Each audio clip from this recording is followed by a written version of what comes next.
good afternoon, good evening.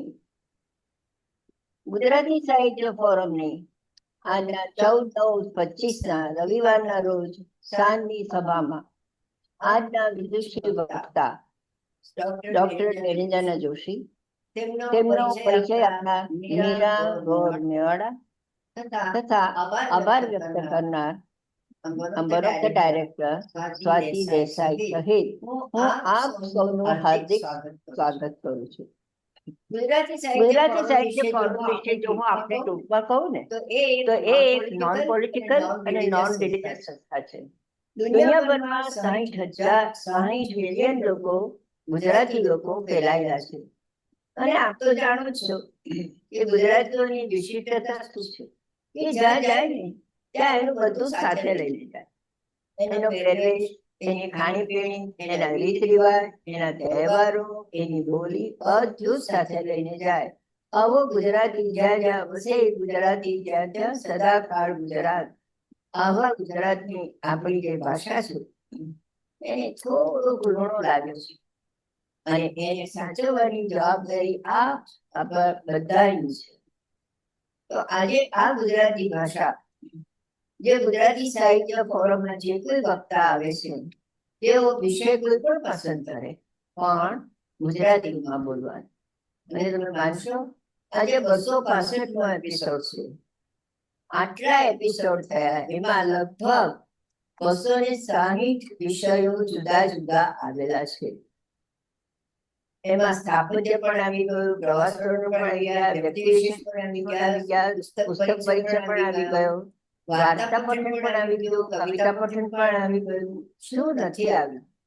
આમ આ ગુજરાતી ભાષાની દરેક ખૂણે ખૂણે આપણી ફોરમ ફરી વળેલી છે. તો આવો ગુજરાતી સાહિત્ય ફોરમ સાથે આપણી આ ગુજરાતી સમૃદ્ધ ભાષાને વધારે ને વધારે સમૃદ્ધ બનાવવા માટે આપણે સૌ કટિબદ્ધ થઈએ અને ગુજરાતી ગરવી ગુજરાતે બરાબર ગરવી કરીને જ રાખવાની છે. આજે ઘણા નવા સભ્યો મને દેખાઈ રહ્યા છે, શ્રોતાઓ. એમને જાણ ખાતર હું કહીશ કે અત્યાર સુધીના તમને મેં કહ્યું ને હમણાં 265મો એપિસોડ છે, તો બધા જ આગળના એપિસોડ તમારે જો જોવા હોય, સાંભળવા હોય, માણવા હોય તો આ ગુજરાતી સાહિત્ય ફોરમની યુટ્યુબ ચેનલ ઉપર જશો, જેનાથી તમને આગળના બધા જ વિષયો વિશે જાણવા મળશે. અને આજે ચેટબોક્સમાં અમારી યુટ્યુબ ચેનલની જે લિંક છે એ અમારા ટેકનિકલ ડાયરેક્ટર રિમ્પી ચોકસી એમાં મૂકી દેશે. તો આપ સૌ એ લિંકને ધ્યાનમાં રાખી અને યુટ્યુબ ચેનલ પર જઈ અને જરૂરથી અમારા બધા જ વિષયો સમજજો. હા, તમને આ સાંભળતી વખતે, સમજતી વખતે કોઈ પણ પ્રશ્ન ઉપસ્થિત થાય તો આપ ચેટ બોક્સમાં જરૂર પ્રશ્ન લખજો, જેથી કરીને વક્તા એનો જવાબ જરૂર આપશે. અને ધારો કે તમને કોઈ પ્રશ્ન ઉપસ્થિત નથી થતો તો તમારે તમારો પ્રતિભાવ જરૂર આપવાનો કે તમે આમાં શું ગમ્યું અને કેમ ગમ્યું અથવા આનાથી વધારે શું હોઈ શકે. આ રીતનો પ્રતિભાવ જરૂરથી આપજો, જેથી સાહિત્ય ફોરમ આજે 5.5 વર્ષથી તો છે જ, પણ એને વધારે ને વધારે પુષ્ટ બનાવવા માટે આપ સૌના સહકારની અપેક્ષા રાખું તો જરા પણ અસ્થારે નથી. વધારે વખત ના લેતા હવે આપણે મુખ્ય આજના વિષય ઉપર આવ્યું. તો ડોક્ટર નિરંજનાબેન જોશી કાલિદાસ વિશે બોલવાના છે અને એનો પરિચય આપવા માટે હું અત્યાર પહેલા આપણી સાથે વક્તા તરીકે આવી જ ગયા છે એવા મીરા ગોર મેવાડાને વિનંતી કરીશ કે તેઓ નિરંજનાબેનનો પરિચય આપે. આભાર કોકિલાબેન. અને હું મીતા ગોર મેવાડા છું, મીરા નહીં. એક થોડું કરેક્શન કરી દઉં. મારી સામે બે વિદુષી સ્ત્રીઓ છે આજે, બંને વયોવૃદ્ધો અને જ્ઞાનવૃદ્ધો. એક તો કોકિલાબેન, તમે બધા ઓળખો છો, અને બીજા જેમનો મારે પરિચય આપવાનો છે એ બહુ જ મને આનંદ છે કે મારી બહુ જ ગમતી વ્યક્તિ છે, એ છે doctor Niranjanaben Joshi. Doctor Niranjanaben Joshi, she is 83 years old, 83 વર્ષના છે, પણ 83 નોટ આઉટ. હજી પણ એમની બેટિંગ ચાલુ જ છે, હજી પણ એમનું સર્જન કાર્ય ચાલુ જ છે. ગુજરાતી અને સંસ્કૃત સાથે એમણે MA કરેલું છે. ધીરુબેન પટેલ કથા સાહિત્ય ઉપર એમણે PhD મહાનિબંધ લખેલો છે, ડોક્ટરેટ કરેલું છે, જેનું પુસ્તક પ્રકાશિત થયેલું છે. તેઓ અધ્યાપિકા રહેલા છે અને રૂપારેલ સોમૈયા કોલેજમાં એમણે અધ્યાપન કર્યું છે. આ ઉપરાંત અધ્યાપનની સાથે સાથે એમણે અસ્મિતા જાગૃતિ અને ભાવવર્ધન ઉપર ભારતમાં અને વિદેશમાં ઘણી મહિલાઓની શિબિર પણ કરેલી છે. તેમના પુસ્તકોમાં આપણે જોઈએ તો છીપ મોતી શંખ એ એમનો નિબંધ સંગ્રહ છે, ખૂબ સુંદર છે, વાંચવા જેવો છે. બીજું છે આવર્તનમ, જેમાં એમણે ગુજરાતી અછાંદસ કાવ્યોનો સંસ્કૃતમાં અનુવાદ કર્યો છે. અનુવાદમાં જોઈએ તો એમણે મહાદેવભાઈની ડાયરીનો અંગ્રેજીમાં અનુવાદ કર્યો છે અને સરપાસિંગ લવ એન્ડ ગ્રેસ અને એ ઉપરાંત માય ફાધર્સ સુટકેસ આનો એમણે અંગ્રેજીમાંથી ગુજરાતીમાં અનુવાદ કરેલો છે. તે ઉપરાંત મોનિકા ગજેન્દ્ર ગડકર આ મરાઠી દીર્ઘકથાનું ગુજરાતીમાં એમણે ટ્રાન્સલેશન કરેલું છે. તમે જુઓ છો કે આ ભાષાની દ્રષ્ટિએ પણ કેટલા બધા, બધું જ વૈવિધ્ય અને એક વર્સેટિલિટી ઓફ ધ લેંગ્વેજ એમ કહે ને કે એમાં પણ ગુજરાતી હોય, મરાઠી હોય કે અંગ્રેજી હોય કે સંસ્કૃત હોય, આ બધા પર એમણે હથોટી મેળવેલી છે. તે ઉપરાંત તેઓ એક બહુ સારા વક્તા છે. આકાશવાણી ગીરવાણ ભારતીમાં એમણે ઘણા વાર્તાલાપો કર્યા છે. કચ્છ શક્તિ અને ચિત્રલેખા નિબંધ સ્પર્ધામાં પ્રથમ પારિતોષિક મેળવેલું છે. મિડ ડે નિબંધ સ્પર્ધામાં પણ પ્રથમ પારિતોષિક મેળવેલું છે. તેમના વૈવિધ્યપૂર્ણ અને અભ્યાસ લેખો એતદ, પ્રબુદ્ધ જીવન, શબ્દ સૃષ્ટિ જેવા મેગેઝિન્સમાં છપાય છે અને વિવિધ સંસ્થાઓમાં વક્તા તરીકે કાર્યરત રહેલા છે. તો આવા એક વિદુષી નારીને આજે આપણે સત્કારીએ. ડોક્ટર નિરંજનાબેન જોશી, તમારું સ્વાગત છે. નમસ્તે.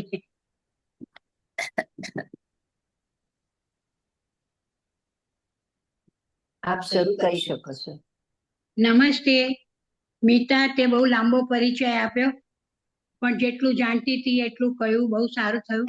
અને આ સૌથી પ્રથમ તો ગુજરાતી સાહિત્ય ફોરમનો હું ખૂબ ખૂબ આભાર માનું છું કે આજે મને અહીંયા મંચસ્થ થવાની સુવર્ણ સંધિ સાંપડી છે. કોકિલાબેન, તમારો ખૂબ ખૂબ આભાર. મીતાબેનને તમે આભાર આપવા બોલાવ્યા, અરે પરિચય આપવા બોલાવ્યા, એ બદલ પણ એમનો ખૂબ આભાર. રિંકીબેન અને અલકાબેન, એમણે પણ બહુ જ આ ટેકનોલોજીમાં સહાય કરી, એમનો પણ આભાર. અને આવા કાલિદાસના મહાકાવ્ય ઉપર સાંભળવા આતુર થઈને એકત્રિત થયેલા શ્રોતાગણને તો હું કેમ ભૂલું. તમને સૌને પણ ખૂબ ખૂબ નમસ્કાર. હવે આપણે વિષય તરફ જઈએ. સંસ્કૃત ભાષાને ગીરવાણ ભારતી કહેવામાં આવે છે. તે દેવોની ભાષા ગણાતી હતી. તેના વિસ્મરણને કારણે દેવત્વ પણ વિસારે પડ્યું.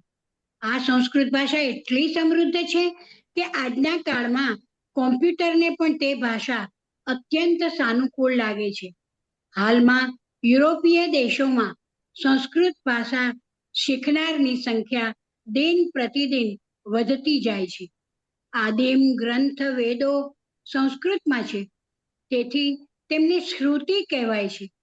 સ્મૃતિ ગ્રંથો પણ સંસ્કૃતમાં છે. મહાન સંસ્કૃતિને ટકાવવામાં સંસ્કૃત ભાષાનું બહુ જ મોટું યોગદાન છે. સંસ્કૃત સાહિત્યમાં કવિ કુલગુરુ કાલિદાસનું સ્થાન મોખરે છે. એવી એક આખ્યાયિકા છે કે પુરા કવિના ગણના પ્રસંગે કનિષ્ઠિકાધિષ્ઠિત કાલિદાસમ અદ્યાપિ તત્તુલ્ય કવેર ભાવાત અનામિકા સાર્થવતી બભૂવ. જ્યારે કાલિદાસનો કાળ હતો ત્યારે સમકાલીન કવિઓને બધાની ગણતરી કરવામાં આવી તો એ ગણનામાં કાલિદાસનું સ્થાન આ કનિષ્ઠિકા આંગળી પર રાખવામાં આવ્યું હતું. પણ ત્યારબાદ એક પણ કવિ આ કોઈ અન્ય તુલનામાં આવી ન શક્યો. તેથી કાલિદાસ અનામિકા તરીકે ઓળખાવા લાગ્યા. આમ રિંગ ફિંગર એટલે અનામિકા એ સાર્થવતી બબૂવ. કવિઓમાં કાલિદાસનું નામ કનિષ્ઠિકા અંગુલી પર આવતું હતું અને તેમના જેવા કવિના અભાવમાં આગળની આંગળી એટલે કે રિંગ ફિંગરનું નામ સાર્થક થયેલું લાગે છે. ચંદ્રગુપ્ત મૌર્ય વિક્રમાદિત્યના દરબારમાં રત્નોમાંના એક એટલે કાલિદાસ. કાલી માતાના અનુગ્રહથી તેમના ઉપર માં સરસ્વતીની કૃપા થઈ અને તેથી તેમનું નામ કાલિદાસ પડ્યું. બાલ્યકાળમાં તેમની મંદબુદ્ધિને કારણે વિદુષી, ઘમંડી, વિદ્યુત્તમાને શાસ્ત્રાર્થમાં જે હરાવે તેની જોડે જ તેના વિવાહ સંપન્ન થાય તેવી શરત હતી. શાસ્ત્રાર્થ દરમિયાન વિદ્યુત્તમા દ્વારા પૂછાયેલા પ્રશ્નોના જવાબ ઈશારાથી આપીને તેઓ જીતી ગયા. રાજ્ય દરબારમાં ઉપસ્થિત સર્વ વિદ્વાનોના સમર્થનથી વિદ્યુત્તમા સંતુષ્ટ તો થઈ. વિવાહ સંપન્ન થયા, પણ લગ્ન બાદ પતિની નિકટતાથી ઓળખાણ થતાં તેણે પતિ કાલિદાસનું ઘોર અપમાન કર્યું અને આમ તેઓ અપમાનિત થઈ કાલિદાસ ઘરની બહાર નીકળી ગયા. જેવી રીતે સંત તુલસીદાસ રત્નાવલીના એક વ્યંગભર્યા બાણથી ઘરની બહાર નીકળી અને એમણે રામચરિત માનસનું સર્જન કર્યું, તેવી જ રીતે કાલિદાસે પણ ત્યારબાદ એમના જીવનમાં પણ પરિવર્તન આવ્યું. મહાકાલીની ઉપાસના કરી, વિદ્વત્તા પ્રાપ્ત કરી અને જેમ વાલિયા લૂંટારાએ પણ ક્રૌંચ પક્ષીના વધ પછી સન્માર્ગ પકડ્યો અને વાલિયામાંથી વાલ્મીકી બની અભૂતપૂર્વ ગ્રંથ રામાયણની રચના કરી, તેવી જ રીતે કાલિદાસ પણ પ્રકાંડ વિદ્વાન બન્યા બાદ ઘરે પાછા ફર્યા. તેમણે જ્યારે વિદ્યુત્તમાને દરવાજો ખોલવા કહ્યું ત્યારે વિદ્યુત્તમાએ પૂછ્યું, અસ્તિ કશ્ચિત વાગ વિશેષા? શું હવે આપની વાણીમાં કોઈ વિશેષતા છે? અને આ વિદ્વાન કાલિદાસે આ 3 શબ્દોથી આરંભેલી 3 રચનાઓ રચી તેને સંભળાવી. અસ્થિ શબ્દથી મહાકાવ્ય કુમાર સંભવ, જેમાં પહેલો શ્લોક છે, અસ્ત્યુત્તર દિશી દેવતાત્મા હિમાલયો નામ નગાધિરાજ પૂર્વા પરૌ તોય નિધિ વિગાહ્ય સ્થિત પૃથિવ્યામ ઇવ માનદંડ. આમ 2 શબ્દોથી 2 કૃતિઓ રચાઈ અને ત્રીજો કશ્ચિત શબ્દથી મેઘદૂત નામક ખંડકાવ્યની રચના કાલિદાસે કરી. કશ્ચિત કાંતા વિરહ ગુરુણા.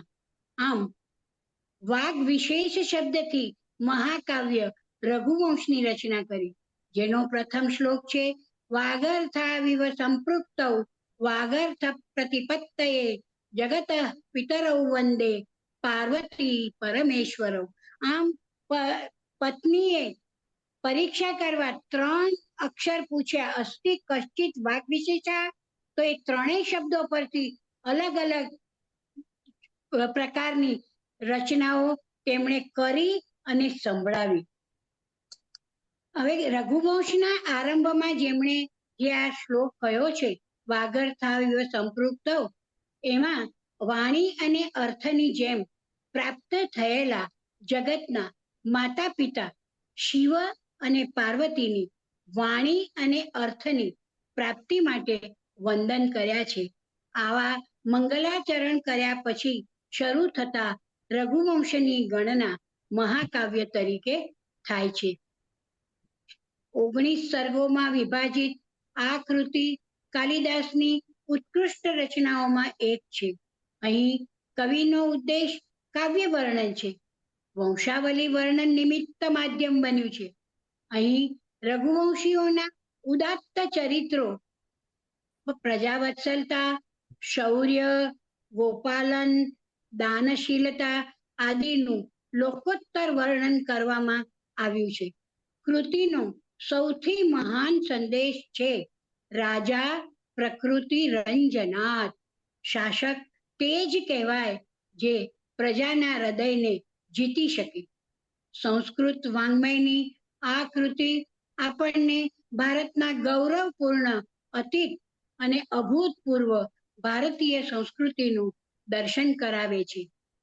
સવિશ્વવંદ્યો મહતામ કવીનામ ગુરુર્મનીષી કવિ કાલિદાસઃ યત્ કાવ્ય પીયુષ પરસ્પ્રભાવઃ સ્વાદામિતાનંદમયો હિ લોકઃ.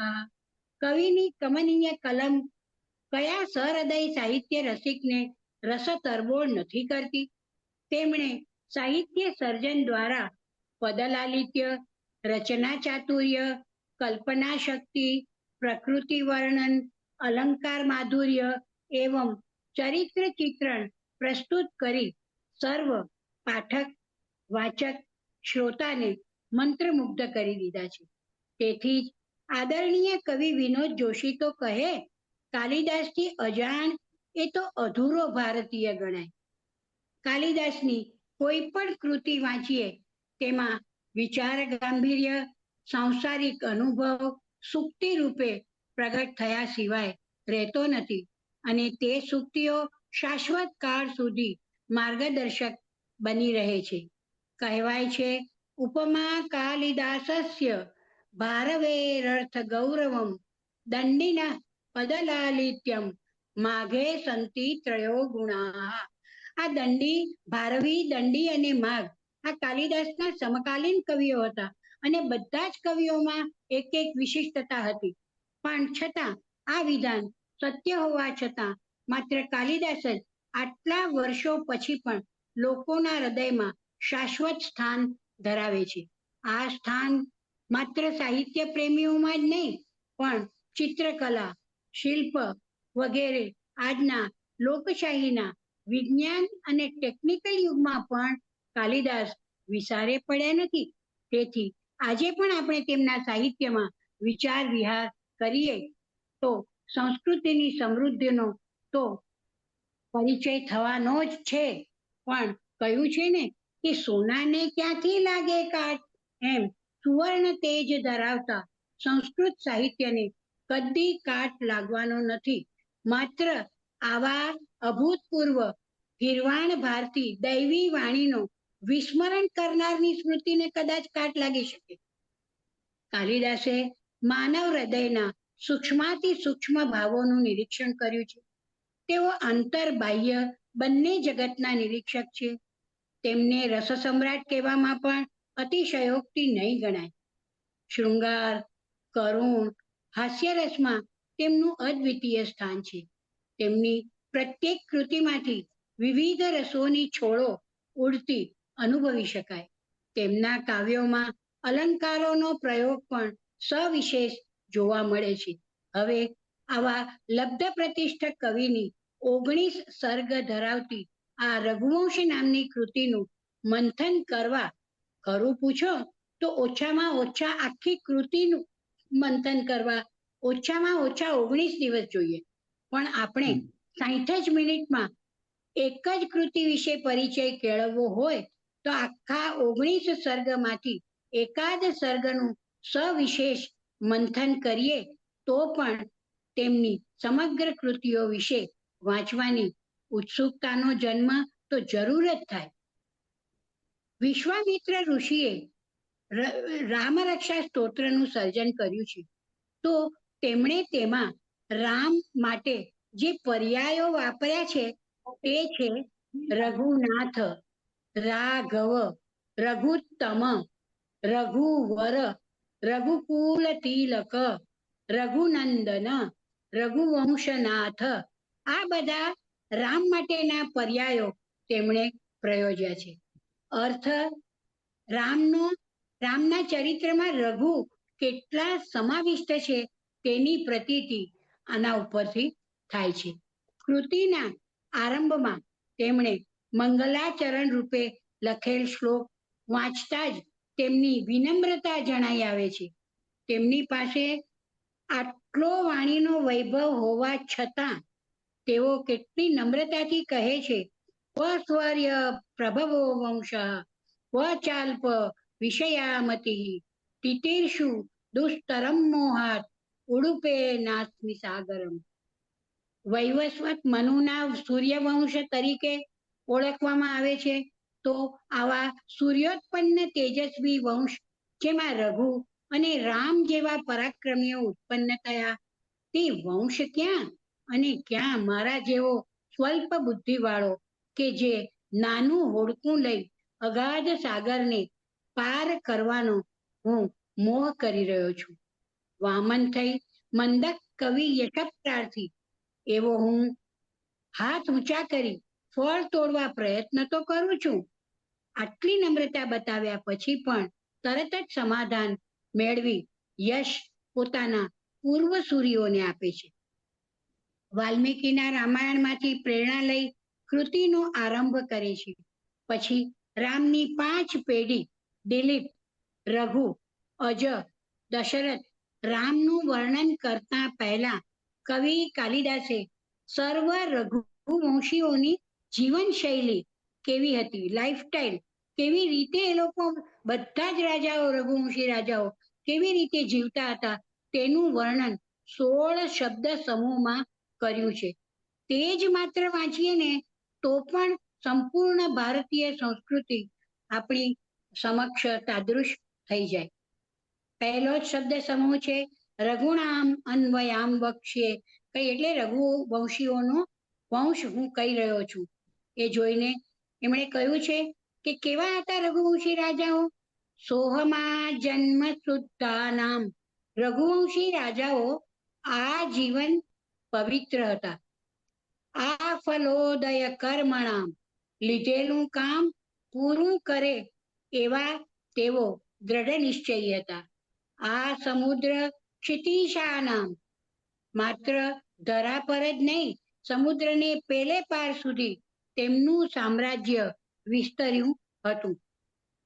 આવા બધા જ શબ્દ સમૂહને મર્યાદિત સમયમાં આવરી ન શકાય, પણ પથદર્શક એવા અમુક ગુણોની નોંધ તો લેવી અનિવાર્ય જ છે. ત્યાગાય સમૃદ્ધાર્થાનામ, તેમની સંપત્તિ દાન માટે જ વપરાતી. સત્યાય મિતભાષિણામ, સત્યના રક્ષણ કાજે જ તેઓ વાણીનું ઉચ્ચારણ કરતા. જુએ, સાંભળે પણ બોલે ઓછું એવા સિદ્ધાંતનું પાલન કરનારા રઘુવંશી રાજાઓ હતા.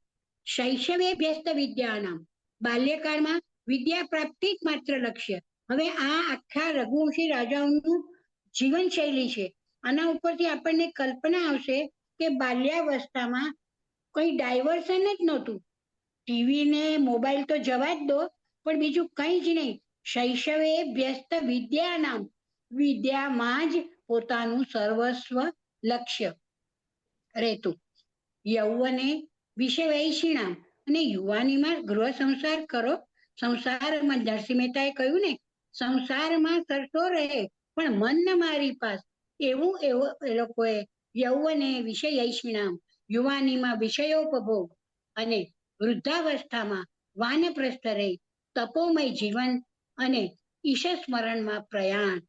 આવો જીવનકાળ વ્યતીત કરનાર સર્વ રઘુવંશીઓનું વર્ણન તો 60 મિનિટમાં શક્ય જ નથી. પણ કૃતિનું નામ, આપણને એમ થાય કે આટલા બધા રાજાઓ રઘુવંશમાં થઈ ગયા, છતાં કૃતિ આખી કૃતિ 19 સર્ગમાં રચાયેલી આ કૃતિનું નામ રઘુવંશ જ કેમ આપ્યું, એનું આપણને વિસ્મય ન રહે તે માટે આપણે માત્ર આજે રઘુરાજા વિશે જ વિચાર કરશું. હવે રઘુરાજાનો વિચાર કરીએ તો સ્વાભાવિક છે કે તેમના માતા પિતાનો પણ વિચાર કરવો જ પડે, કારણ કે વંશ પરંપરાથી સંસ્કાર હંમેશા આવતા હોય છે. તો નિસંતાન રાજા દિલીપ અને રાણી સુદક્ષિણાને ત્યાં વશિષ્ઠ ઋષિની આજ્ઞાથી નંદિની નામની ગાયની સેવા કરવાથી જે પુત્ર રત્ન પ્રાપ્ત થયું તેનું નામ રઘુ. આગળ જોયું તેમ રઘુના પિતા દિલીપની ગોપાલન ક્ષમતાનું વર્ણન કવિએ અતિ સુંદર પદાવલીથી કર્યું છે. હવે તમને થશે હું રઘુવંશમાં જેટલું કંઈ છે આ 19મા સર્ગમાં થી એક જ ખાલી આ રઘુ રાજાના વર્ણનનો સર્ગ, એમાં હું જો ગાય વિશે વર્ણન કાલિદાસે જે કર્યું છે એ શબ્દે શબ્દ સંસ્કૃતમાં કહેવા લાગી તો કદાચ કોઈને વધુ પડતું લાગશે, એટલે હું ટૂંકમાં કહી દઉં કે ગાયની એટલી બધી નિષ્ઠાપૂર્વક નિસ્બતપૂર્વક સેવા કરી એમણે કે ગાય ઊભી રહે તો પોતે ઊભા રહી જાય, ગાય પાણી પીએ પછી જ પોતે પાણી પીએ. અહીંયા આપણને કાલિદાસનું અભિજ્ઞાન શાકુંતલ યાદ આવી જાય. ઇવન શકુંતલાનું વર્ણન પણ કરતી વખતે કાલિદાસે કહ્યું છે કે છોડને પાણી પીવડાવતા પહેલા કદી શકુંતલા પાણી પીતી નહોતી. એટલે સાસરે વિદાય કરતી વખતે કણવ ઋષિએ એ વૃક્ષોને ને છોડોને કહ્યું છે કે તમે શકુંતલાને આશીર્વાદ આપો. એટલે ટૂંકમાં સેવા કરવી તો કેટલી નિષ્ઠાથી કરવી એ કાલિદાસે અહીંયા ગાયની સેવા કરતા દિલીપ અને સુદક્ષિણા ને રઘુ રાજાના માતા પિતાનું ગાયની સેવા દ્વારા બતાડ્યું છે. હવે 21 દિવસ સુધી દિલીપ રાજાએ નંદિની ગાયની સેવા કરી. ત્યાર પછી સંતુષ્ટ થયા બાદ 22મે દિવસે ગાય એક ગુફામાં ઘૂસી ગઈ. એટલી વારમાં એક સિંહ ગાય પાસે પહોંચી ગયો. નંદિની ભાંભરવા લાગી. રાજા દિલીપ તે સિંહને મારવા જતા હતા ત્યાં મનુષ્ય વાણીમાં સિંહ બોલ્યો, હે રાજન, તમે મને મારવાની કોશિશ ન કરો. હું સાધારણ સિંહ નથી, હું કૈલાસપતિ શિવજીનો સેવક છું. સામે દેખાય છે તે દેવદાર વૃક્ષ માતા પાર્વતીના પાલક પુત્ર સમાન છે. જંગલી હાથીઓ એ દેવદાર વૃક્ષને નુકસાન ન કરે તે માટે મને આ કંદરામાં ચોકીદાર તરીકે સિક્યોરિટી તરીકે નિયુક્ત કર્યો છે. હવે અહીં દિલીપની ગુરુ ભક્તિ, ભૂતમાત્ર પ્રત્યે દયા અને પ્રકૃતિ પ્રેમ ત્રણેય વ્યક્ત કરવાનું કવિ કાલિદાસ ચૂકતા નથી.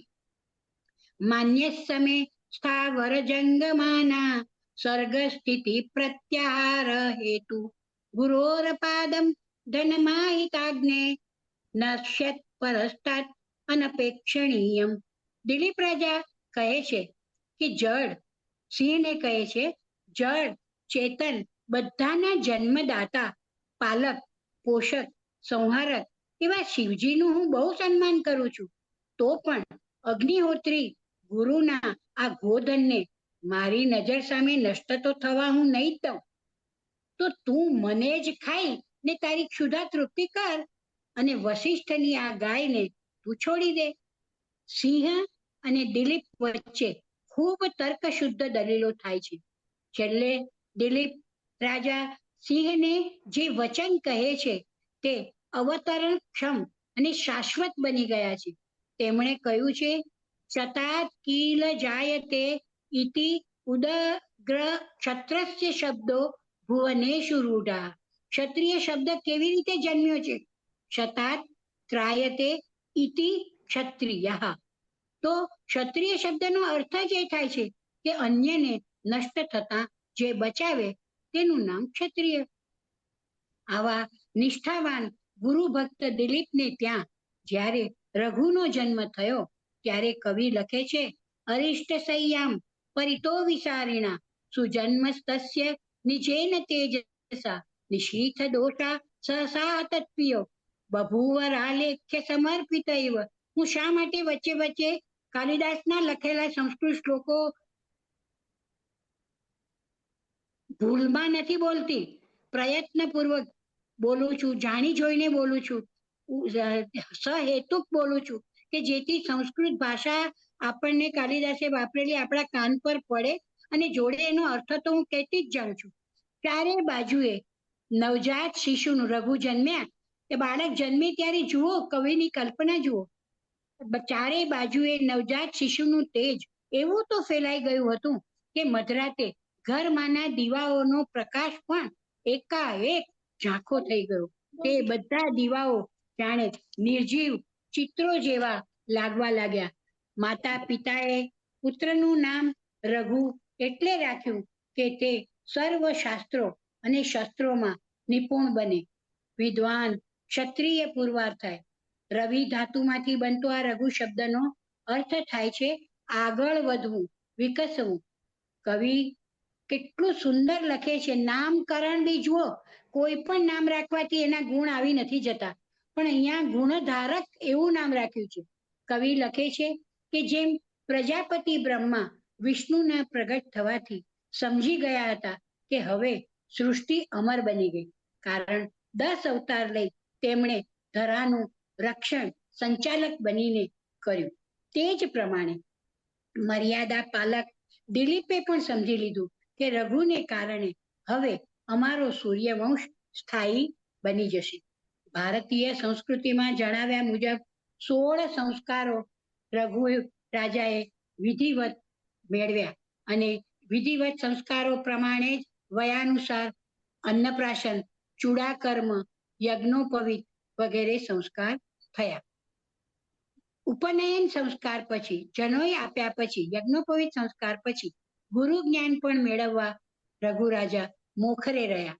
કવિ લખે છે, બહુ સરસ કહે છે કવિ, કે જેમ સૂર્યનારાયણ પોતાના પવનવેગી અશ્વો દ્વારા થોડા જ સમયમાં ચારે દિશાઓને પ્રકાશિત કરી દે છે. પેલું કાવ્ય આપણે નાનપણમાં ભણ્યા હતા ને કે સૂરજ આવે 7 ઘોડલે અરુણ રથવાના, એમ આ 7 રથવાળા ઘોડાઓને હંકારનાર અરુણ ના રથ પર બેસીને સૂર્ય જ્યારે આવે છે ત્યારે થોડી જ ઘડીમાં પ્રકાશવંત પૃથ્વીને કરી દે છે. તેવી જ રીતે રઘુએ પણ પોતાની તીક્ષ્ણ બુદ્ધિથી સમુદ્રની જેમ વિસ્તૃત વિદ્યાઓ પ્રાપ્ત કરી લીધી. હવે કઈ કઈ વિદ્યાઓ કે જે આપણે નામ પણ નથી સાંભળ્યા, આન્વિક્ષિકી, ત્રયી, વાર્તા તથા દંડનીતિ, આ ચારેય વિદ્યાઓને રઘુ રાજાએ શીઘ્ર પ્રાપ્ત કરી લીધી. રઘુએ અસ્ત્ર વિદ્યા પિતા પાસેથી શીખી હતી, કારણ કે રાજા દિલીપ માત્ર ચક્રવર્તી શાસક જ નહોતા, પણ તેઓ અસ્ત્ર વિદ્યા પણ જાણતા હતા. તેથી તેમણે અદ્વિતીય ધનુર્ધારી હોવાથી પિતા પાસેથી જ રઘુ રાજાએ ધનુર્વિદ્યા શીખી. યુવાનીને ઉંમરે પ્રવેશ કરતા ગોદાન સંસ્કાર કરી રાજા દિલીપે રઘુને ગૃહસ્થાશ્રમમાં પ્રવેશ કરાવ્યો. અહીં પિતાનું ઉત્તરદાયિત્વ પૂરું નથી થતું. સારી રીતે રાજ્ય ધુરા સંભાળતા રઘુને વિશેષ રાજ્ય કારભાર સોંપી યુવરાજ બનાવી દીધો. અહીં કવિ કાલિદાસે કેવી સુંદર કમનીય કલમ વાપરી છે જોઈએ. નરેન્દ્ર મૂલાતનાદનંતરમ તદાસ્પદમ શ્રી યુવરાજ સંનિતમ અગચ્છન્દસેન ગુણાભિલાષિણી નવાવતારમ કમલાદિવોત્પલમ. કેટલું સરસ કહ્યું છે કે જેમ સૌંદર્યની દેવી મુરઝાયેલા કમલને છોડીને નવીન કમલ પર ચાલી જાય, તેમજ રાજલક્ષ્મી ઉત્તરાવસ્થામાં પહોંચેલ દિલીપને છોડીને ધીરે ધીરે રઘુ રાજા પાસે જઈ પહોંચી ગઈ. કવિ કાલિદાસની ખ્યાતિ અલંકાર સમ્રાટ તરીકે એમનેમ નથી થતી. તેના અસંખ્ય ઉદાહરણો તેમની પ્રત્યેક કૃતિમાં ડગલે ને પગલે જોવા મળે છે. જેમ પોતાના સારથી વાયુની સહાયથી અગ્નિ વિભાવ સુસારથી નેવ વાયુના શરદ ઋતુના નિરભ્ર નભને પ્રાપ્ત કરી સૂર્ય અને મધ ઝરવાને કારણે હાથી પ્રચંડ થઈ જાય છે. ધનવ્ય પાયેના ગજસ્તિમાનિવ. તે જ પ્રમાણે પ્રભાવી રઘુની સહાયતાથી રાજા દિલીપ એટલા સમર્થ બની ગયા કે તેમનાથી તેમના શત્રુઓ થર થર કાંપવા લાગ્યા. રાજા દિલીપે 99 અશ્વમેઘ યજ્ઞ કર્યા. રાજા થયા બાદ તેમણે પિતાએ અશ્વમેઘ યજ્ઞ કર્યા. હવે અશ્વમેઘ યજ્ઞ વિશે આપણને લગભગ તો બધાને માહિતી છે કે તેમાં અશ્વમેઘ યજ્ઞ કરતી વખતે ઘોડો છૂટો મૂકવામાં આવે છે. જે યજમાન હોય એને ઘોડો છૂટો મૂકવાનો, આખા બધા જ રાજ્યોમાં ફરે અને જેને આ રાજાનો વિરોધ હોય તેણે એ ઘોડાને પકડી રાખવાનો અને પછી યજમાન એની જોડે યુદ્ધ કરે અને એને પરાજિત કરે તો એ અશ્વમેધ યજ્ઞ પૂરો થાય. અને 100 અશ્વમેધ યજ્ઞ કરવાના હોય રાજાએ, એમાંથી 99 અશ્વમેધ યજ્ઞ થઈ ગયા. હવે એક છેલ્લો યજ્ઞ બાકી હતો. ત્યારે ઘોડો છૂટો મૂક્યો અને જે તેને અટકાવે એ રાજા જોડે યુદ્ધ કરી તેણે વિજય મેળવવો પડે. હવે એ છોડેલા ઘોડાને કોણે પકડ્યો ખબર છે? ઇન્દ્ર રાજાએ, દેવોના રાજા ઇન્દ્રએ પકડી લીધો. કારણ કે આપણને વાર્તાઓમાં, દંતકથાઓમાં, પુરાણોમાં બધે જ ખબર છે કે ઇન્દ્રને રાજ્યપદ કોઈ દિવસ છોડવું જ નહોતું. એટલે એને સમકક્ષ જો બીજો રાજા 100 અશ્વમેધ યજ્ઞ કહી અને એને કરી અને જો એ વિજયી થાય તો પછી ઇન્દ્રની કિંમત શું રહે? દિલીપ રાજા 100 અશ્વમેધ યજ્ઞ કરીને વિજયી થઈ જાય. તેથી તેણે ઘોડો પકડી લીધો અને રક્ષકોની આંખમાં ધૂળ નાખીને એ છોડેલા ઘોડાને ઇન્દ્ર ઉપાડી ગયા. હવે ચિંતિત રાજા અને સૈનિકોની વહારે કોણ આવે છે? હવે પરીક્ષા કોની થાય છે જુઓ. દિલીપ 100મો અશ્વમેધ યજ્ઞ કરવા માંગતો હતો અને આ બાજુ ઇન્દ્ર લઈને ઘોડો નાસી ગયો. પણ હવે કરે શું? ઇન્દ્રને પાછળ કેવી રીતે ઘોડો પકડવા જવાય? તો એ સમયે કોણ મદદે આવે છે જુઓ. સૈનિકોની વહારે જે માતા પિતાએ નંદીની ગો માતાની સેવા કરી હતી તે નંદીની ગાય આવી અને તેના અનુગ્રહથી રાજા રઘુને અતિન્દ્રિય શક્તિનું વરદાન મળ્યું. હવે આ અતિન્દ્રિય શક્તિ એટલે શું? તો દિવ્ય ચક્ષુ. જેમ ભગવદ્ ગીતામાં વિશ્વરૂપ દર્શન જોવા માટે અર્જુનને ભગવાને દિવ્ય ચક્ષુ આપ્યા તો જ તે વિશ્વરૂપ દર્શન કરી શક્યો. એમ આ અતિન્દ્રિય આપણી પંચ ઇન્દ્રિયો છે, એનાથી આપણે બાહ્ય વિષયોને જોઈ શકીએ છીએ, પણ આ અતિન્દ્રિય શક્તિ એને નંદીની ગાયે આપી, સેવાનું ફળ. અને પછી રઘુ રાજાને એ અતિન્દ્રિય શક્તિથી ખબર પડી કે ઇન્દ્ર એ ઘોડાને પોતાના રથની પાછળ બાંધીને લઈ જઈ રહ્યો છે. અશ્વ છૂટવાની કોશિશ કરે છે પણ ઇન્દ્રનો સારથી તેને ભાગવા દેતો નથી. રઘુએ ઇન્દ્રને પડકાર ફેંક્યો. હવે આ પડકાર પણ રઘુ રાજાનો સાંભળજો.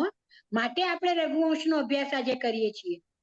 હે દેવેન્દ્ર, વિદ્વાનો તો એવું કહે છે કે યજ્ઞનો ભાગ સર્વપ્રથમ તમને જ મળે છે, તો તમે યજ્ઞમાં વિઘ્ન કેમ નાખો છો? તમે તો યજ્ઞમાં વિઘ્ન કર્તાને દંડ આપો છો, કારણ આપ જ ત્રિલોકનાથ છો. તમે રક્ષક થઈ ને ભક્ષક બનશો તો ધર્મ તો લુપ્ત થઈ જશે. તો હે ઇન્દ્રદેવ, તમે મારા પિતાના અશ્વમેધ યજ્ઞ માટે અતિ આવશ્યક એ ઘોડાને છોડી દો. તમે તો વેદ પ્રણાલિત માર્ગદર્શક છો. આવું હીન કૃત્ય તમને શોભતું નથી. પ્રભાવી રઘુની વાણી સત્યવાદી, સ્પષ્ટ અને અત્યંત પ્રભાવશાળી હોવાથી ઇન્દ્રે રથ પાછો વાળ્યો અને જવાબ આપતા ઇન્દ્ર પણ તરત કઈ ઘોડો આપી ના દે.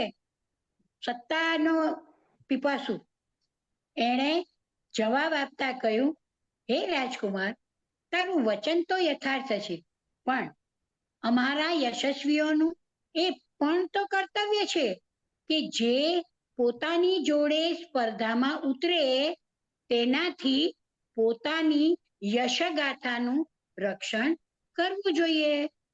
અમે શતક્રતુ કહેવાઈએ. ઇન્દ્રનું બીજું નામ છે શતક્રતુ, એટલે 100 યજ્ઞ કરનાર. તો શતક્રતુ કહેવાઈએ છીએ. તો 100 યજ્ઞ કરવાનો અધિકાર તો માત્ર અમને જ છે. હવે કવિ અહીંયા કાલિદાસ દ્રષ્ટાંત અલંકાર પ્રયોજી સાહિત્યનું સૌંદર્ય વધારી રસિક વાચકને તૃપ્ત કરે છે. અતોયમશ્વ કપિલાનુકારિણા પિતુસ્ત્વદીયસ્ય મયાપહારિતઃ અલમ પ્રયત્નેન તવાત્ર નિધાઃ પદમ પદવ્યામ સગરસ્ય સંતતેઃ. કેવું કહ્યું છે જુઓ, કે જેમ ઇન્દ્ર કહે છે આ રઘુને, કે જેમ કપિલ મુનિએ તમારા પૂર્વજ, હવે આપણને પણ જો ભાગવત ને મહાભારત ને થોડું ઘણું વાંચ્યું હોય ને જ્ઞાન કલ્પના હોય તો સગર આ જ વંશમાં થઈ ગયા. એટલે કપિલ મુનિએ તમારા પૂર્વજ સગરના ઘોડાનું અપહરણ કર્યું હતું, તેમ મેં પણ તમારા પિતાના આ ઘોડાનું હરણ કર્યું છે. તો તેને છોડાવવાનો પ્રયત્ન ના કર, નહીં તો જેમ કપિલ મુનિના ક્રોધથી સગરના 7,000 પુત્ર ભસ્મીભૂત થઈ ગયા હતા, તેમજ અમારા ક્રોધથી તમે પણ ભસ્મ થઈ જશો. કવિ કાલિદાસ ભારતીય સંસ્કૃતિના ઇતિહાસથી જો અવગત ન હોત તો તેઓ આવું ભૂતકાળનું દ્રષ્ટાંત ઇન્દ્રના મોઢે ન અપાવી શકત. આંતર બાહ્ય જગતના નિરીક્ષક અને સૂક્ષ્માતિ સૂક્ષ્મ મનોભાવોનું નિરીક્ષણ કરનાર કવિ કાલિદાસ અહીં સિદ્ધ થાય છે.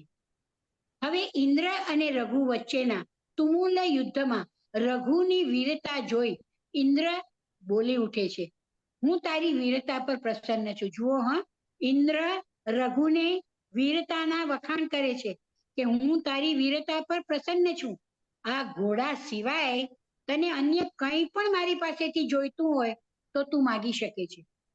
પદમ મે સર્વત્ર ગુણૈર્નિધીયતે, ગુણ થકી જ સર્વત્ર આદર મળે છે. તો રઘુની મેધા, સાહસિકતા, હિંમત અને નિર્ભીકતા જોઈ સંતુષ્ટ થયેલા ઇન્દ્રને તત્ક્ષણ જવાબ આપવાનું મન થાય છે અને તે રઘુ કહે છે કે હે દેવેન્દ્ર, તમે જો ઘોડાને ન આપવા માંગતા હો, અહીંયા એની રઘુની બુદ્ધિ જોજો, તીક્ષ્ણ બુદ્ધિ, આને કહેવાય તારતમ્ય બુદ્ધિ, મેધા કહેવાય, મેધાવી કહેવાય. તો આ રઘુ જવાબ આપે છે, હે દેવેન્દ્ર, તમે જો ઘોડાને ના આપવા માંગતા હો તો એવું વરદાન આપો કે મારા પિતાજી વિધિવત યજ્ઞ સમાપ્ત કરીને આ ઘોડા સિવાય જ 100 અશ્વમેધ યજ્ઞ કર્યાનું પુણ્ય મેળવે. શું હોશિયારીથી એણે માગ્યું છે. ઇન્દ્રે શરત માન્ય રાખી. રઘુએ દૂતને યજ્ઞ મંડપમાં મોકલી દિલીપ રાજાને સમાચાર, તરત પિતાને કહેવું જોઈએ ને, કારણ કે પિતા કેટલા ચિંતિત હતા, યજ્ઞ અધૂરો હતો ઘોડો છોડ્યા પછી. જ્યાં સુધી ઘોડો પાછો ના આવે ત્યાં સુધી 100મો યજ્ઞ પૂરો ન થાય. એટલે પિતાને સમાચાર મોકલ્યા. પિતાએ પુત્રની વીરતાની પ્રશંસા કરી અને નવયુવક રઘુને વિધિવત છત્ર, ચામર આદિ રાજચિહ્ન આપી રાજા રાણીએ વાનપ્રસ્થાશ્રમ ગ્રહણ કર્યો. અહીંયા રાજવી બન્યા પછી સત્તાનો લોભ નથી રાખ્યો, વાનપ્રસ્થાશ્રમ ગ્રહણ. 51મે વર્ષે 50 યર્સ સુવર્ણ જયંતિ ઉજવીએ આપણે, પણ સુદક્ષિણા અને દિલીપ એ લોકોએ રઘુ રાજાને રાજ્યધુરા સંભાળવા સોંપી અને વાનપ્રસ્થાશ્રમ ગ્રહણ કર્યું.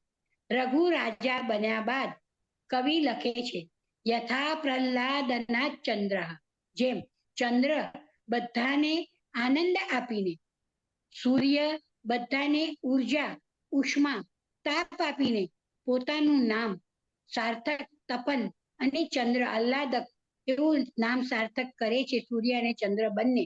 તેમજ રઘુએ પણ પ્રજાને પ્રસન્ન કરી તેમને સુખ આપી પોતાનું રાજા, રાજતે શોભતે ઇતિ રાજા નામ સાર્થક કરી દીધું. પ્રજાપ્રિય રાજાની સ્તુતિ તે સમયની કિસાન કન્યાઓ પણ જીવન ગાથા ગીતો દ્વારા ગાતી હતી અને પ્રજાને સંભળાવતી હતી. રાજા તરીકેની સર્વ જવાબદારી પૂર્ણ કરી. હવે આ જુઓ, દિલીપ વાનપ્રસ્થાશ્રમ ગ્રહણ કરે છે આ બાજુ રઘુ રાજા પોતે રાજા થયો હોવા છતાં એમણે પણ દિગ્વિજય કર્યો, પણ દિગ્વિજય કર્યા પછી એક શરત હોય છે કે જેટલું મેળવ્યું હોય ને એ બધું આપી દેવાનું. ત્યાગાય સમૃતાર્થા નામ, શરૂઆતમાં આપણે જે રઘુવંશી રાજાઓની જીવન શૈલી 16 શબ્દ સમૂહમાં હતી, પણ આપણે જે અગત્યના હતા એ જ જોયા. એમાં એક હતું ત્યાગાય સમૃતાર્થા નામ, પરિગ્રહ કરેલું સંપૂર્ણ ધન એ આપી દેવાનું, સર્વ દક્ષિણા દાન. રાજા તરીકેની સર્વ જવાબદારી પૂર્ણ કરી દિગ્વિજય કરી રઘુએ વિશ્વજીત નામનો યજ્ઞ કર્યો, જેમાં પોતાની સઘળી સંપત્તિ દક્ષિણા રૂપે આપી દેવાની હોવાથી કવિ કાલિદાસે અહીંયા કહ્યું છે, આદાનમી વિસર્ગાય સંતાનવારી મુચામીઓ. કેવી સરસ તુલના કરી છે કે જેમ વાદળ સમુદ્ર પાસેથી જળ લઈ ફરી પૃથ્વી પર જ વરસાવી દે છે, તેમજ મહાત્માઓ પણ અર્જિત કરેલી સંપત્તિનું દાન જ કરી દે છે.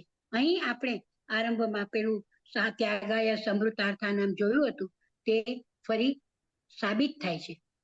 ત્યારબાદ 5મા સર્ગમાં કવિ કાલિદાસ લખે છે કે હવે રઘુ રાજા બધું આપી ચૂક્યા છે, પણ પોતાના કુળદેવતા સૂર્યને અંજલિ તો આપવાની. એ અંજલિ આપતા હતા શેમાં? માટીના પાત્રમાં. સુવર્ણ પાત્રમાં હંમેશા અંજલિ આપનારા રઘુ રાજા આજે માટીના પાત્રમાં સૂર્યને અંજલિ આપી રહ્યા છે. એ જ સમયે બરાબર તેમના રાજ્યમાં એક આશ્રમ ઋષિનો ચાલતો હતો, તેના શિષ્ય તેમને આંગણે આવે છે. ત્યારે લખ્યું છે કાલિદાસે, તમદ્વરે વિશ્વજીતિ ક્ષિતિશમ વિશેષ વિશ્રાનિત કોશ જાતમ ઉપાત્ત વિદ્યો ગુરુ દક્ષિણાર્થી કૌત્સ પ્રપેદે વરતંતુ શિષ્ય. આ ગુરુનું નામ હતું વરતંતુ અને શિષ્યનું નામ હતું કૌત્સ. આ વિશ્વજીત યજ્ઞ કર્યા બાદ સર્વ દક્ષિણા દાન કરી ચૂકેલા રઘુ રાજા પાસે વરતંતુ નામના ગુરુનો શિષ્ય કૌત્સ આવે છે. શેના માટે આવે છે? ગુરુ દક્ષિણા માટે, દાન મેળવવા રાજા રઘુ પાસે આવે છે. પણ એ શું જુએ છે? સમૃન્મયેવીત હિરણ્મયત્વાત પાત્રે નિધાયાર્ઘ્ય મનર્ગશીલા શ્રુત પ્રકાશમ યશસા પ્રકાશા પ્રત્યુજ્જગામા તિથિમા તિથેય. કેટલું સરસ લખ્યું છે કે છે આંગણે આવેલા ઋષિ બાળનું પૂજન કરવા રઘુ રાજા માટીનું પાત્ર લઈને આવે છે, કૌત્સનું વિધિવત પૂજન કરે છે. રાજા આ વખતે માટીનું પાત્ર હાથમાં જોઈને એમની કીર્તિનો પ્રકાશ, યશથી મેળવેલો પ્રકાશ એ અતિથિ રૂપે પણ એ ભૂલી શકતા નથી. આંગણે આવેલ બાળ ઋષિનું પૂજન કરતા માટીનું પાત્ર લઈને કૌત્સનું વિધિવત પૂજન કરે છે. રાજા હોવા છતાં સૌ પ્રથમ જુઓ, આપણે આંગણે આવેલા અતિથિને, એ પણ ઋષિના આંગણેથી આવેલો બ્રહ્મચારી, નાનો એવો શિષ્ય, એ ને ગુરુના સમાચાર પહેલા પૂછે છે કે તેઓ કુશળ તો છે ને? જેમણે મન, વચન, કાયાથી તપસ્યાનો આરંભ કર્યો હતો, તેમનું તે તપ નિર્વિઘ્ને ચાલે છે ને? પછી કવિનો પ્રકૃતિ પ્રેમ વ્યક્ત થતો વાચક જોઈ શકે છે. રાજા રઘુ પૂછે છે, પુત્રવત પાલન કરેલા વૃક્ષોને આંધી વગેરેથી હાનિ તો નથી થઈ ને? અહીં રાજાની પર્યાવરણ વગેરેની નિષ્પત પણ સિદ્ધ થાય છે. ત્યાર પછી દયાભૂતેશુ નું આચરણ પણ રઘુ રાજામાં જોવા મળે છે. હરણના બચ્ચા ક્ષેમ કુશળ તો છે ને? હવે રાજા તે ઋષિકુમારને પૂછે છે, તું જ્ઞાન પૂર્ણ કરીને ગૃહસ્થાશ્રમમાં પ્રવેશ કરવાની પરવાનગી ઋષિએ તને આપ્યા પછી આવ્યો છે? તું ગુરુની આજ્ઞાથી જ અહીં આવી મને કૃતાર્થ કરી રહ્યો છે કે સ્વેચ્છાથી મારા પર તે કૃપા કરી છે? જુઓ, મારા પર કૃપા કરી છે. ગુરુ દક્ષિણા માગવા માટે રઘુ રાજા પાસે જવું, આવો તને વિચાર આવવો, એમાં હું મારી જાતને ધન્ય ભાગ્ય માનું છું. એટલે તું મારા પર કૃપા કરીને આવ્યો છે કે તને ગુરુની આજ્ઞાથી તું આવ્યો છે? કૌત્સે બહુ જ ધ્યાનપૂર્વક રાજા રઘુની ઉદાર વાણી સાંભળી, પણ તેમના હાથમાંનું માટીનું પાત્ર કૌત્સની ચકોર નજરથી છાનું ન રહ્યું. તે સમજી ગયો કે રાજા હવે અકિંચન થઈ ગયા છે. તેથી તેણે કહ્યું, હે ભાગ્યવાન રાજન, જેમ સૂર્યના અસ્તિત્વમાં અહંકાર ટકી ન શકે, તેમ આપ રાજા હો ત્યાં પ્રજા દુઃખી તો ન જ હોય. હું તો આપની પાસે કંઈક માગવા આવ્યો હતો, પણ મને મોડું થઈ ગયું. જોજો નમ્રતા આની પણ કેટલું સરસ કે મને મોડું થઈ ગયું તેનું મને અફસોસ છે. આપે આપનું સર્વધન સુપાત્રને દાન કરી દીધું છે. ચક્રવર્તી હોવા છતાં સર્વદાન કર્યા બાદ પણ આપે ચંદ્ર જેવા દેદીપ્યમાન લાગો છો, જેની બધી કળાઓ ધીરે ધીરે દેવતાઓ પી ગયા હોય. પર્યાય પીતસ્ય સુરૈરિમાંસો કલાક્ષય શ્લાઘ્ય તરોહિ વૃદ્ધે. એટલે હવે હું કોઈ ધનવાન પાસે જઈ ગુરુ દક્ષિણા માટે યાચના કરીશ, કારણ ચાતક પણ જલહીન વાદળ પાસે જલની યાચના કરતો નથી. કેટલી સભ્ય અને સુસંસ્કૃત વાણી ઋષિબાળ કૌત્સને મુખે કવિ કાલિદાસ બોલાવે છે. આટલું કહી કૌત્સ જવા માટે ઊભો થયો ત્યારે રઘુરાજાએ તેને પૂછ્યું, તમે ગુરુજીને કેટલું ધન આપવા ઈચ્છો છો તે તો કહો. બ્રહ્મચારી કૌત્સે નોંધી લીધું કે વિશ્વજીત યજ્ઞ કર્યા બાદ પણ રઘુમાં ઘમંડ પ્રવેશ્યો નથી. તેથી વર્ણ અને આશ્રમ, ક્ષાત્ર ધર્મ અને વિદ્યાદાતા ગુરુની દેખભાળ ની રક્ષા કરવી એ રાજાનો ધર્મ છે. આવો રાજધર્મ નિભાવતા રઘુને કૌત્સે પોતાના મનની વાત કહી દીધી કે વિદ્યા સમાપ્ત કર્યા બાદ મેં ગુરુજીને પૂછ્યું કે હું આપને ગુરુ દક્ષિણા આપવા ઈચ્છું છું, તો કહો શું આપું? ગુરુજીએ શિષ્યની ગુરુ ભક્તિથી પ્રસન્નતા દાખવીને કહ્યું, હવે ગુરુ દક્ષિણા લઈને શું થશે? કૌત્સે ખૂબ પ્રેમાદરથી સમર્પણ ભાવથી ગુરુ સેવા કરી હતી. તેનાથી ગુરુ વરતંતુ સંતુષ્ટ અને પ્રસન્ન થયા હતા. તેને જ તેમણે ગુરુ દક્ષિણા માની લીધી હતી.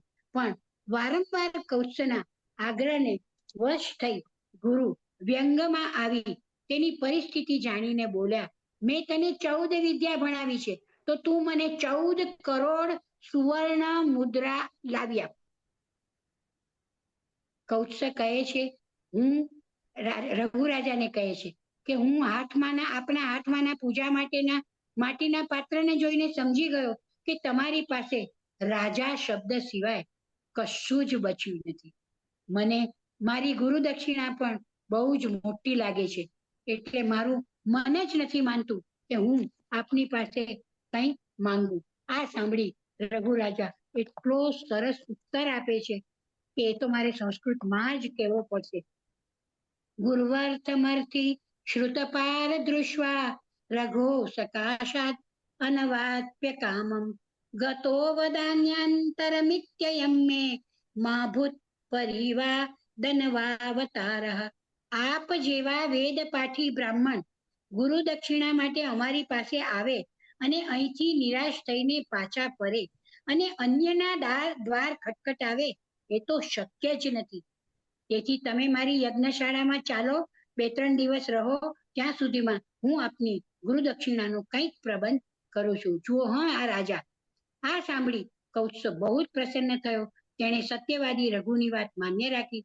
રઘુએ પણ વિચાર્યું કે પૃથ્વી તો ધનહીન છે, તો તેમણે ઇન્દ્રના દરબારના ફાઇનાન્સ મિનિસ્ટર એટલે કે કુબેર પાસે ધન લેવાનો નિશ્ચય કર્યો, કારણ કે ધરતી પર તો હવે ધન બચ્યું જ નહોતું.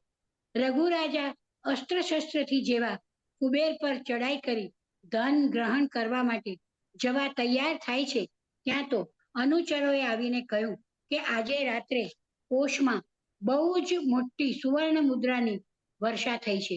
વાસ્તવમાં બન્યું હતું એવું કે રઘુરાજાની ચડાઈના સમાચાર સાંભળી કુબેરે રાત્રે ધનના ઢગલા કરી દીધા હતા. રઘુએ એ બધું સોનું કૌત્સને આપ્યું, પણ તે જોઈને કૌત્સ બોલ્યો, આટલું બધું સોનું લઈને હું શું કરું? મને તો ગુરુ દક્ષિણા આપવા જેટલું 14 કરોડ સુવર્ણ મુદ્રા જ જોઈએ. દાતા અને બ્રહ્મચારી બંને વચ્ચેની આવી રકઝક માત્ર અને માત્ર ભારતીય સંસ્કૃતિમાં જ જોવા મળે, કારણ કે બંનેમાં એટલો સંતોષ હતો કે એક આવશ્યકતાથી વધુ લેવા તૈયાર નહોતો અને બીજો અભૂતપૂર્વ દાતા હતો કે તે માગ્યા કરતા વધુ દંડ દેવા તત્પર હતો. આવી દાનશૂરતા જે રાજામાં હોય તેના જ વંશમાં રાજીવ લોચન રામ જન્મ લે તેમાં કઈ શંકા ખરી? બ્રહ્મચારી કૌત્સના શુભ ચિંતનથી રઘુ રાજાને ત્યાં પણ બ્રાહ્મ મુહૂર્તમાં પુત્ર જન્મ થાય છે. તેથી તેનું નામ અજ રાખવામાં આવે છે.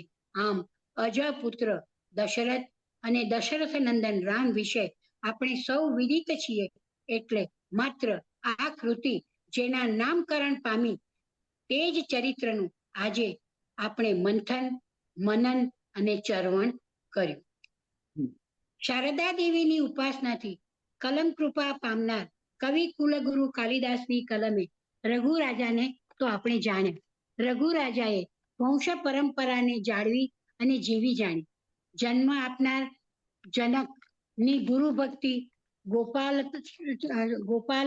વત્સલતા, દાનશૂરતા, સાત્વિક યજ્ઞ કર્મને પણ સ્વપ્રજ્ઞાથી, નિર્ભયતાથી દેવોના રાજા ઇન્દ્રને પણ પ્રભાવિત કરી આંગણે આવેલાને આ શ્રાદ્ધના દિવસોમાં શબ્દાંજલિ આપવાની સુવર્ણ સંધિ મને મળી, જેમાં આપ સૌએ પણ શ્રવણાંજલિ આપી સહકાર આપ્યો એ બદલ ગુજરાતી સાહિત્ય ફોરમનો હૃદયપૂર્વક આભાર માનું છું. અસ્તુ. ખૂબ સરસ નિરંજનાબેન. અમે સૌ કાલિદાસનું જે વ્યક્તિત્વ છે એનું તમે જે રીતે એનું વર્ણન કર્યું અને રઘુનું જે રીતે વર્ણન કર્યું, ખરેખર અમારા જ્ઞાનમાં ઘણો બધો આજે આપે વધારો કર્યો છે. તમારા વક્તવ્ય દરમિયાન મયંક ત્રિવેદીએ સંસ્કૃતમાં જ લખ્યું છે, અતીવ વિસ્તૃત પ્રસ્તુતયે બહુ અભિનંદનમ. એમણે તમને સંસ્કૃતમાં તમને આ લખીને જણાવ્યું છે. હવે કૌશલભાઈને પ્રશ્ન છે તો આપણે એમને વિનંતી કરીએ. નમસ્કાર. તો હા, તો તમે બહુ જ સરસ મજા આવી. આમાં તમે જે કહ્યું કે સંસ્કૃત સાહિત્યના ઇતિહાસમાં આપણે વ્યાસથી ભાવભૂતિ સુધીનો ઇતિહાસ જોઈએ તો એમાં તમે જેમ કહો એમ કાલિદાસે કનિષ્કામાંથી અનામિકાનું સ્થાન લીધું. તો આજના જે કલ્પનાશ્રિત કથા લખનાર હોય એ આમાંથી શું લઈ શકે કે આ 1500 વર્ષ સુધી ચાલી શકે? એ જે નવરસની ઉપયોગ કે ઉપમા અલંકારનો ઉપયોગ કે પછી બીજું કંઈ? શું છે ભાઈ કે કલ્પના એક મારી દ્રષ્ટિએ કલ્પના એ છે ને કૃત્રિમ છે. જ્યારે અંદરથી હૃદયમાંથી જે આવે છે ને એ કુદરતી છે.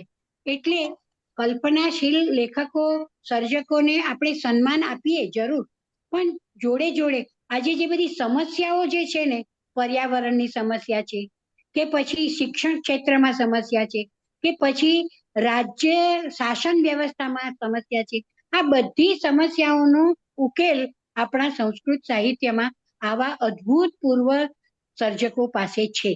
એટલે સંસ્કૃત સાહિત્ય એટલે જ નગણ્ય નથી. લોકોને અઘરું લાગે છે પણ it is not difficult at all. અને હવે તો ઓનલાઈન પણ સંસ્કૃત શીખી શકાય છે.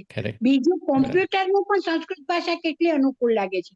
એટલે કલ્પનાશીલ લેખકોને માટે જો તમે મુખ્ય પ્રશ્ન પૂછવા માંગતા હોય તો લેખકો કઈ અયોગ્ય લખે છે કે એવું તો છે જ નહીં, પણ માત્ર સમસ્યાનો ઉકેલ. જો સાહિત્ય એ સમાજનું દર્પણ કહેવાય છે, બરાબર? પણ સમાજમાં જે બને છે એ જ તમે સાહિત્યમાં ચિત્ર્યા કરો તો કંઈક આદર્શ એમને બતાડવો જો. અરીસાનું દર્પણનું બીજું સંસ્કૃતમાં શબ્દ છે આદર્શ. તો આદર્શ એટલે શું? આઈડિયલ. તો આઈડિયલ તો મૂકવો જોઈએ કે નહીં સાહિત્યમાં? પણ આજે કોઈને આવું ચિંતનાત્મક કે બોધદાયક એવું ગમતું જ નથી. બધાને આવું પાંખ લગાડીને ઉડવું, એવી વાર્તાઓ ફિક્શન. એટલે એ અમાન્ય નથી, એ મનોરંજક જરૂર છે, પણ આમાંથી પણ તમે ધારો તો મનોરંજન મેળવી શકો છો. ખૂબ જ સરસ. તમારો બહુ જ સરસ જવાબ છે. એટલે કદાચ તમે જે હમણાં રાજા રઘુવંશની જેમ તમે જે વાત કરી પેલા શ્રમેઘની, તો કદાચ અત્યારની ટેરિફ વોર માટે બી સંસ્કૃત ભણીએ તો વધારે સારું, એમાંથી શીખી શકાય. ચાલો, ધન્યવાદ. બોલો સુરેન્દ્રભાઈ. હાજી, સંભળાય છે? હા મેં જી. અનમ્યુટ કર. હા. અચ્છા, નિરંજનાબેન, કોકિલાબેન, તમને તો થેન્ક યુ કહેવાનું જ કે આવા સુંદર વક્તાઓને તમે બોલાવો છો, અમને બધાને લાભ આપો છો. નિરંજનાબેન, હું જો તમને કહું આભાર અને અભિનંદન તો એના ઔપચારિકતા નહીં માનતા. આજે તમે રઘુવંશ પર જે વ્યાખ્યાન આપ્યું અને અમને સમૃદ્ધ કર્યા, એથી એવી લાગણી થઈ છે કે શબ્દોમાં વ્યક્ત ન થઈ શકે. મારી વાત કરું તો મને સંસ્કૃતમાં, ગુજરાતીમાં ઘણો જ ઊંડો રસ છે. એટલું જ કે સંસ્કૃતની એટલી બધી સમજ નથી, પણ તમારા જેવા થકી જે સમજ પડે અને અમને જાણવા મળે, એટલે મેં મેઘદૂત તો કિલાભાઈનો અનુવાદ વાંચ્યો છે. પૂર્વ મેઘ ઘણું ગમ્યું છે, ઉત્તર મેઘ થોડોક હજી બાકી છે. પણ આજે આ રઘુવંશ દ્વારા તમે જે આ કૃતિનો જે રીતે આટલા સમયમાં પરિચય કરાવ્યો, ખરેખર ધન્ય થઈ ગયો. મને એક ખાલી પ્રશ્ન છે કે આમાં મેં વાંચ્યું નથી રઘુવંશ, અને એનો કંઈ ખાસ પરિચય પણ નહોતો, પણ તમને એ પૂછ્યું કે આમાં બધું જ ઉપજાતિ, ઉપેન્દ્ર વજ્રા અને ઇન્દ્ર વજ્રામાં છે કે અનુષ્ટુપ પણ છે? તમને મને લાગ્યું કે થોડાક અનુષ્ટુપ છે ને? વિવિધ છંદોમાં છે ભાઈ. મંદાક્રાંતા હા. પણ છે, શિખરિણી પણ છે, અચ્છા. આ બધા હમ. છંદો.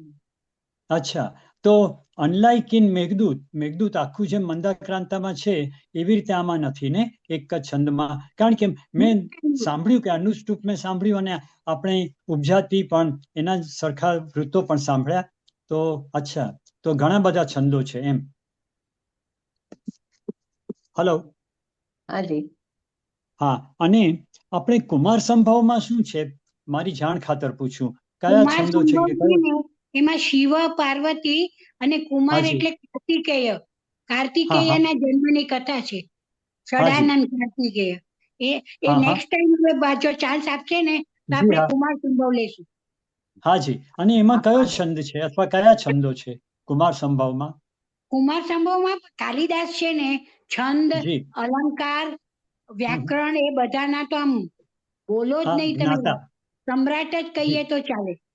બરાબર. હા, હા. એમણે શ્રદ્ધરા વસંત તિલકા પર. શ્રદ્ધરા જી. જેવો 21 અક્ષરોનો છંદ પણ એમણે લખ્યો છે. બોલો.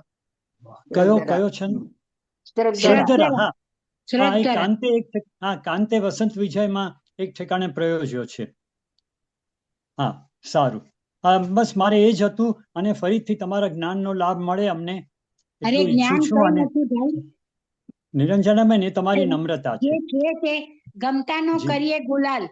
મને જી. કે કોકિલાબેને છૂટ આપી કે તમને જે જી. વિષય લેવો હોય તે લો. તો મારો તો હા, આ હા. બધો ગમતો વિષય છે, એટલે મેં જી. આ લીધો. નમસ્તે. Thank you. જી. હવે આપણે નિરંજનાબેન 2 મહિના પછી કુમાર સંભવ વિશે આપણે ગોઠવી નાખીએ. ઓહો, તમે તો મારી વાતને પકડી રાખો હો. બરાબર. પણ સારું ને. આજે આટલું સરસ આપણે આમનું વક્તવ્ય જોયું, અને મને ખરેખર કાલિદાસ, બાણ, આ બધાના જે મહાકાવ્ય લખેલા છે ને, એના વિશે જાણવાનું ખૂબ જ ગમે છે. અને સંસ્કૃત ભાષા જ એટલી બધી સુંદર છે. મેં વચ્ચે બી એકવાર કહ્યું નલિનીબેન, નિરંજનાબેન, કે મને એવું ખ્યાલ છે કે સંસ્કૃત ભાષામાં ગાળ મૂર્ખ સિવાય આગળ કોઈ ગાળ નથી. મને એવું ખબર છે. એટલી બધી સરસ સુસંસ્કૃત ભાષા છે તે. તો હવે આવતા અઠવાડિયે આટલું સરસ જ આજનો કાર્યક્રમ થયો, અને આપણે આભાર તો માનવો જોઈએ ને. નલિનીબેને આટલું સરસ રીતે આપણને રઘુવંશ વિશે સમજાવ્યું, અને બધા હવે મને લાગે છે કે રઘુવંશ ક્યાં વાંચવા મળશે એ શોધવા માટે દોડાદોડ કરશે, અને રઘુવંશ વાંચવાનો પ્રયત્ન પણ કરશે. તો નિરંજનાબેન, તો હવે આપણે એમનો આભાર માનવા માટે અમારા વડોદરા પસારી પાર્કના એમ્બેસેડર અને ડાયરેક્ટર સ્વાતિ દેસાઈને વિનંતી કરીશ કે તેઓ આભાર વ્યક્ત કરે. આભાર કોકિલાબેન, આ તક આપવા બદલ.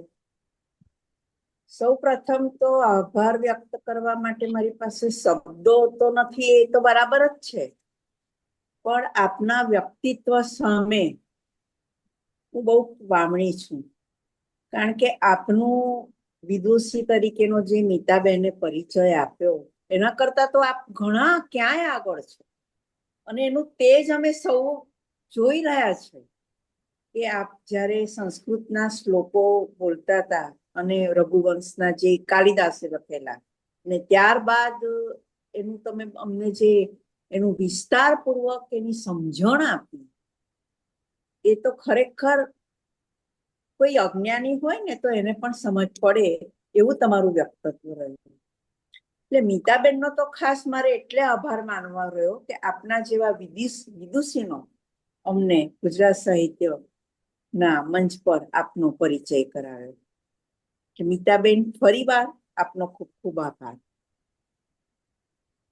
નિરંજનાબેન, આપે જે રઘુવંશી કાલિદાસે લખ્યું એની ઊંડી સમજણ આપી. હા, થોડુંક ખ્યાલ એવો હતો કે રઘુવંશ વિશેષ છે, પણ આખી એની તમે ખૂબ જ 50 મિનિટના વક્તવ્યમાં આપે આખા રઘુવંશને કેવી રીતે, એટલે કે રાજા દિલીપ નિસંતાન હતો, એણે નંદીની ગાયની સેવા કરી, અને સાથે સાથે માત્ર સેવા નહીં, સેવા કરવાની કઈ રીતે સેવા કરાય, એટલે એ રાજાઓની જે ખાસિયત એ બધું પણ તમે જોડે જોડે વણી લીધું.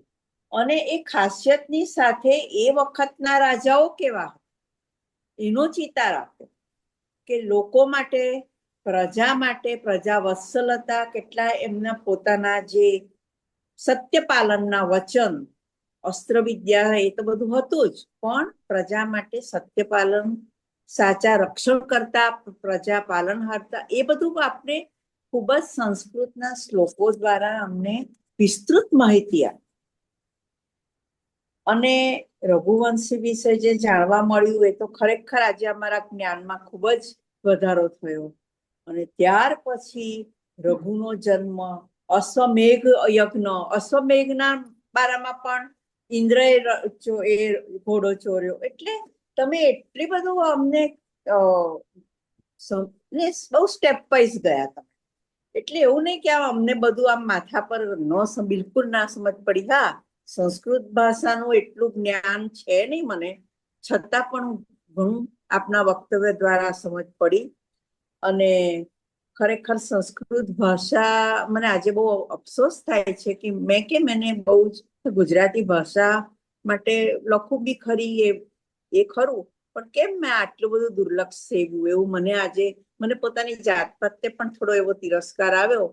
કેમ સંસ્કૃત શીખી નહીં આટલું બધું, કેટલું સુંદર સંસ્કૃત, અને એનો દરેક આપણા એમ કે રાજ્ય જે વ્યવસ્થાનો ઉકેલ, શિક્ષણનો, એ સંસ્કૃત ભાષા તો આટલી સમૃદ્ધ ભાષા આપણી ભારતીય સંસ્કૃતિમાં છે. અને એને જ લીધે ભારતીય સંસ્કૃતિનું પણ જે ઉજ્જવળ ભવિષ્ય છે એ દેખાઈ રહ્યું છે. એ પણ આપે જે જણાવ્યું એટલે આપનો ફરી ખૂબ આભાર. અને મયંકભાઈએ ત્રિવેદીએ પણ કહ્યું એટલે મયંકભાઈને પણ આપનો પરિચય આપ્યો, ખૂબ આભાર. સુરેન્દ્રભાઈ, આપનો પણ આભાર, કારણ કે આ બધા આભાર માટે અમારી પાસે શબ્દ જ નથી આજે. હવે અમે આતુર છીએ કે કુમાર સંભવ આપનું સાંભળીએ, કારણ કે એમાં થોડી કાર્તિકેયની થોડી સ્ટોરી ખબર છે, પણ બધું અધૂરો ઘડો છલકાય જેવી સ્થિતિ છે. પણ એ માટે તો ચોક્કસ આભાર માટે અમે કોઈ તમારા જેવા સંસ્કૃતના અમારે વિદુષીને શોધી લાવવા પડશે, તો કદાચ અમે બરાબર આપને આપી શકીશું માન, એવું મને લાગે છે. એટલે ખૂબ ખૂબ આભાર. અને કોકિલાબેન, આપનો તો આભાર ખરો જ, કારણ કે તમે આવા મંચ પર લાવો છો રિંકીનો, કે જેના ક્ષતિ રહિત આપણે દરેક એપિસોડ જોઈએ છે, અને અંતે શ્રોતાજનો આવા ગહન વિષયમાં પણ આજે સારી એવી સંખ્યામાં શ્રોતાજનો હાજર રહ્યા, એ બહુ જ એક આનંદની વાત છે. કારણ કે હવે લોકોની પેલી એક જ્ઞાન પીપાસા કહું ને કે ભાઈ આમ શું ગાગરમાં શું આવે છે તો શું ભરી લઈએ. કારણ કે અત્યાર સુધી તો અમારે ઘણું બધું, એટલા બધા અમે તો અજ્ઞાની છે, એટલે આ કઈ 260 કર્યા એટલે અમે કઈ જ્ઞાની થઈ તો નથી જ ગયા, પણ જે થોડું ઘણું એક વાળ જેટલું કે એવું એટલું કંઈક પામી શક્યા છીએ, તો હજી આપના જેવા વિદુષી આવતા રહે અને ફરીથી આપને આવકારવા અમારા મંચ આતુર રહેશે. નમસ્કાર. નમસ્તે. ખૂબ સરસ નિરંજનાબેન. અ, હવે આપની આજની સફર અહીંયા આગળ પૂરી કરીશું. હું દર વખતે કહું છું એમ આપણી જે સફર છે એને અલ્પ વિરામ આપું છું.